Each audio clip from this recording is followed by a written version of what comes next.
Lumumba era amigo do Odom, era mesmo amigo. Mas é que também o governo fazia tudo, né, para só apoiar a UPA. E muitas vezes também, assim, não facilitavam o MPLA a criar a sua força. Mesmo que fazia, né, era quase clandestino. O MPLA entra em crise. Entra em crise porque não temos apoio da OA e nós vivíamos de apoio. O MPLA começa a ter dificuldades. Depois é expulso do Congo, não é? E então vai para Brazzaville, onde se instala. O MPLA passa para o outro lado do rio, em novembro de 1963, numa altura em que, providencialmente, o governo muda em Brazzaville. Fulbert Yulu era afastado do poder e substituído por Massemba Deba. No ex-Congo francês, o MPLA vai encontrar o acolhimento que não tinha no ex-Congo belga.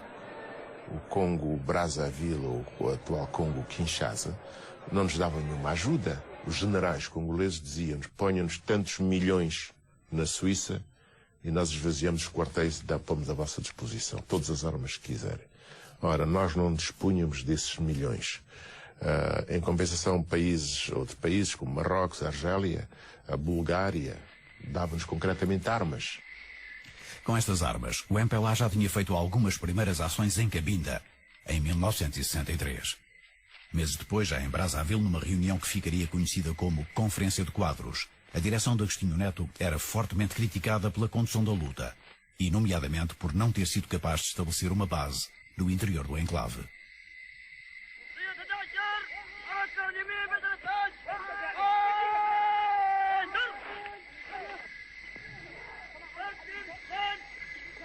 Nós começamos por Cabinda, os primeiros testes foram em Cabinda, na mata do Linhuca.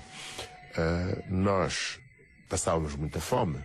Havia dias em que a nossa única refeição era chupar de uma só vez uma lata de leite condensado para todo o dia. Não havia mais nada que comer. Sediado em Brazzaville, o MPLA fica mais longe da fronteira norte de Angola, mas mais perto de Cabinda. A fraca atividade militar que desenvolve nos Dembos, a zona a que chama Primeira Região Político-Militar, o MPLA tem agora condições para acrescentar uma nova frente em Cabinda. E logo a partir de 1964 passa a contar com o apoio soviético e jugoslavo em dinheiro e em armas. Quando cheguei, exatamente estava a chegar o primeiro carregamento que vinha da União Soviética com essas chamada PPCH e tal. Todo mundo tinha PPCH. Depois havia algumas com um disco por cima que eram mais pesadas, né? As FMs. Né? Eu ia todos os meses à embaixada a receber o envelope. Todos os meses. A Jugoslávia tinha outro envelope mais pequeno. A maior envelope era da União Soviética. Eu manobrava normalmente entre os 50 a 100 mil dólares. Mas era muito pouco para as necessidades. Se a União Soviética e a Jugoslávia armavam e financiavam o MPLA, também Cuba se mostrou disponível, embora sem excluir a hipótese de apoiar também a FNLA. O intermediário foi Massemba Deba, apesar de acolher o MPLA no seu país. O presidente do Congo Brazzaville era o Massemba Deba. Manda me chamar para me dizer o seguinte: eu trago aqui um convite de Che Guevara, que quer se encontrar consigo, porque ele diz que o maqui do MPLA de Cabinda é um maqui burocrático, e queria falar consigo. Eu disse: não tem nada a ver com o Che Guevara. A minha luta é nacionalista, não é internacionalista. Nós queremos nos libertar e acabou. Eu vou ser recorrido do Congo, se permitir a entrada do Che Guevara. Nós estamos lá dentro da mata e somos informados que era preciso vir até a fronteira. Então fui eu vim com um grupo até a fronteira e encontrei o Che Guevara. Então ele perguntou-me qual era o nosso problema. Bem, dentre todos os problemas que eu lhe pus, havia o problema da técnica militar, né? E ele disse: então vou enviar um instrutor.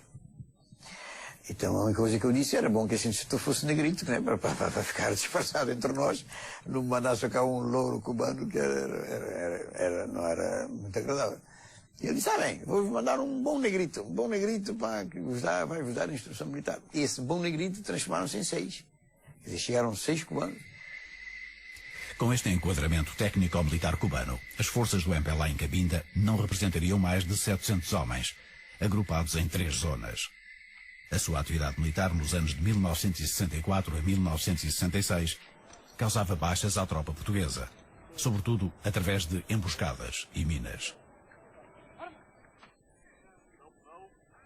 O Comando Militar de Angola foi respondendo com aumentos de efetivos e meios, chegando a manter no enclave 3 batalhões de reforço, além do batalhão da guarnição normal. O território de Cabinda, que dispunha de um aeródromo base, contava ainda com um destacamento de fuzileiros especiais que guarnecia os postos do Kisanga e de Massabi. Nessa altura, meados dos anos 60, o dispositivo da Marinha em Angola integrava ainda 4 destacamentos, em boa parte ocupados no patrulhamento do Rio Zaire, além de 2 companhias de fuzileiros especiais. As forças portuguesas destacadas em Cabinda tinham que enfrentar as condições muito específicas que caracterizavam o enclave. Um clima muito úmido e com elevadas temperaturas.